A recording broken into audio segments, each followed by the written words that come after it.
The Prime Minister's secured agreement in writing from the country's three biggest mining companies for a new look, new name mining tax. But to get it, she's had to make major changes to the government's original plan. Julia Gillard's hailing it as a breakthrough, others call it a backdown. And the opposition says it guarantees the next election will be a referendum on the new tax. Dana Robertson reports from Canberra. Compromise or capitulation? Julia Gillard's got another name for it. Together, we have achieved a breakthrough. A prime ministerial rush back to Canberra. Hours of talk with mining bosses and plenty of wine ended with both sides signing on the dotted line. This is how you get reform done.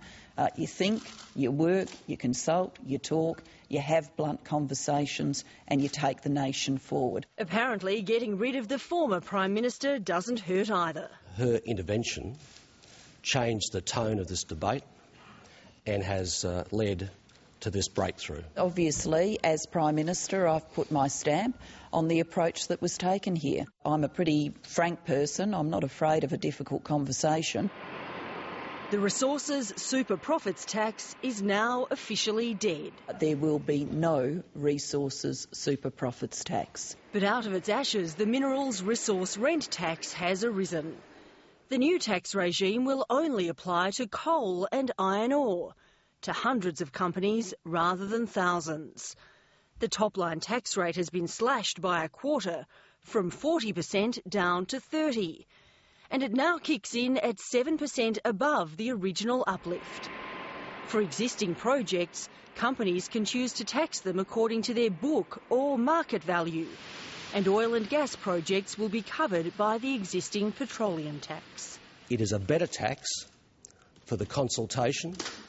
It is a better tax for the negotiation that we have had. This is a considerable improvement on what we were facing under the Resources Super Profits tax. But after all the backdowns, the government says it'll only lose 1.5 of the projected $12 billion in revenue over the next 4 years. Given the very substantial change to the architecture of this tax, you've got to question how it can raise the kind of money that the government is talking about. The government's explanation: the much-vaunted 2% drop in company tax will be reduced to just 1%.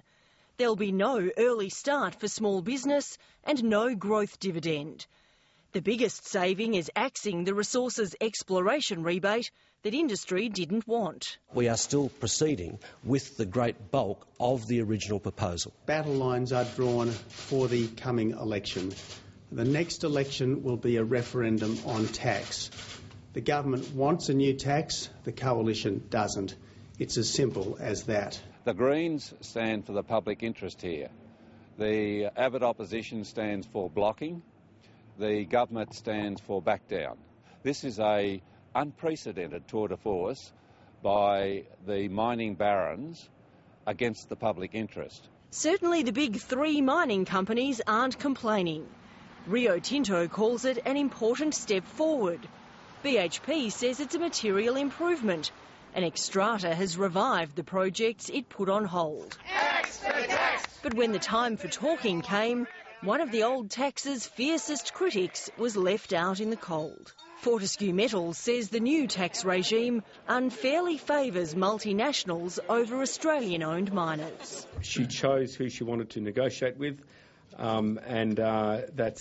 That's entirely her business. Now Julia Gillard squared away the most damaging chapter of the government's near 3 years in office. There's little doubt she'll wait long before asking for another term. But the Prime Minister's expected to take at least a week to bask in her tax victory before calling on the Governor-General. Dana Robertson, Lateline.